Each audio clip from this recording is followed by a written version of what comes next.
Well, hello everyone. I'm not really sure how this video is going to work out because I'm recording this in portrait mode and I don't have a lot of experience with that. Um, so this video is a response to a very thought-provoking video from Scott Hanselman.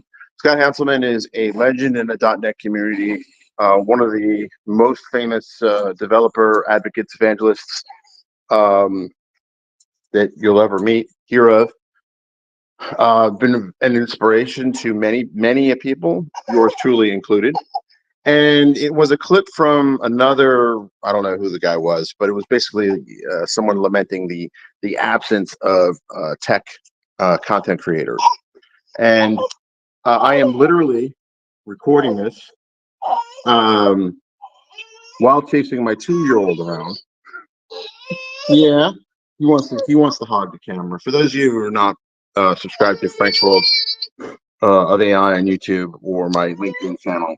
You may recognize him if you are, because he does appear with me from time to time on what I call coffee talks.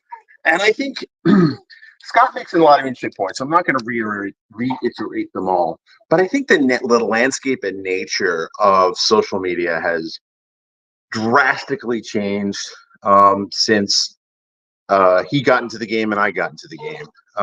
I started blogging Well, I started blogging actually in 2000, 2001, but I started technology blogging in 2004. Um, and it's changed a number of ways and directions, right? The presence of social media, where most of the conversations happen, well, they used to happen, but originally used to happen in the comment section of these individual blog posts. And this is way before your time, young man. So that was a place where people had community. There were also kind of development sites geared towards that. There was Channel 9 used to exist as a community space where people can, Microsoft would post a video. There's also a discussion forum too, if memory serves. So there used to be like these destination sites where communities would form, kind of like Reddit, but not kind of all purpose for everybody, but kind of like smaller, more niche focused. And did I mention I was literally chasing my 2-year-old around?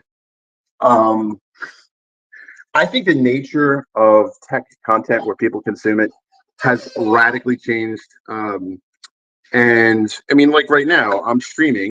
The technology has also made things easier, right? To do a live stream, you require a fair bit of knowledge and a fair bit of expensive equipment. But now I can literally do it in browser on my laptop or on my phone. And because I'm chasing my toddler around the yard, I'm doing on my phone. Is the quality not so great? Yeah, I mean the quality is not studio quality, but does it have to be? And I would say if you are in a particular field and you don't think there's um, quality content for you or for your niche or for your particular specialty, I encourage you to start up a YouTube channel, start up a blog, right?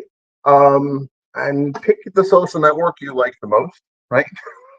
Right, whether it's Twitter or X, whatever it's called now, or Blue Sky or LinkedIn or even YouTube now has community features.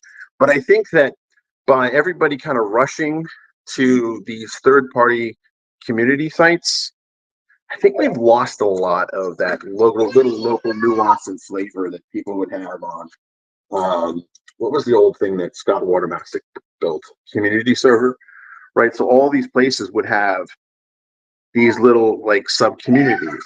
And I can understand why, maybe the moderating of it became kind of too difficult or whatever. But I think we really lost a lot of that specialty niche type of thing in favor of these much larger platforms. And now that's the downside. But the upside is that technology has made this incredibly easier to do. Um, I am streaming while my toddler is having a tantrum. Here. Oh yeah, when the camera's on you, you behave much differently. I'm telling you, this kid is born to be a politician. And it's very easy to, I have 3 kids, I have 4 dogs, I have a sizable property I have to take care of and stuff like that. It's very easy to fall into the trap of I'm too busy to do it.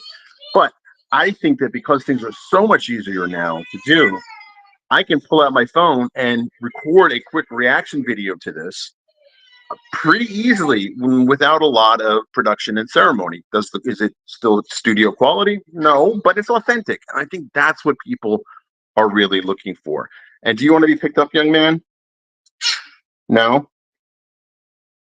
And here are the dogs right now. Don't take the camera. But in any case, I think that if you are passionate about something and you don't think that there's enough content for you to consume along those lines, I encourage you to just do it, right? You can literally find YouTube videos on how to do anything, how to improve anything, but just get started, honestly. I think follow the Gary Vaynerchuk school of thought. And he is having an epic meltdown, or an epic meltdown is in progress. So I'm going to end the stream now. Oh, actually, I have a comment.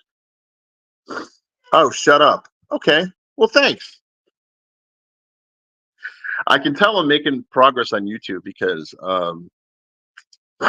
I'm getting comments like those. Again, hurt people. But I mean, go ahead, go out there, make content for, honestly, if it's just you.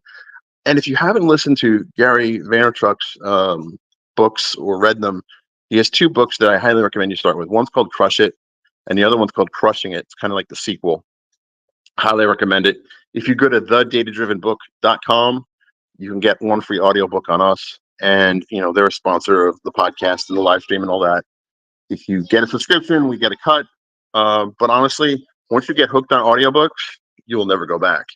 And again, the first one is free and no obligation. So with that, I'm going to end the stream, and before this guy gets into any more trouble.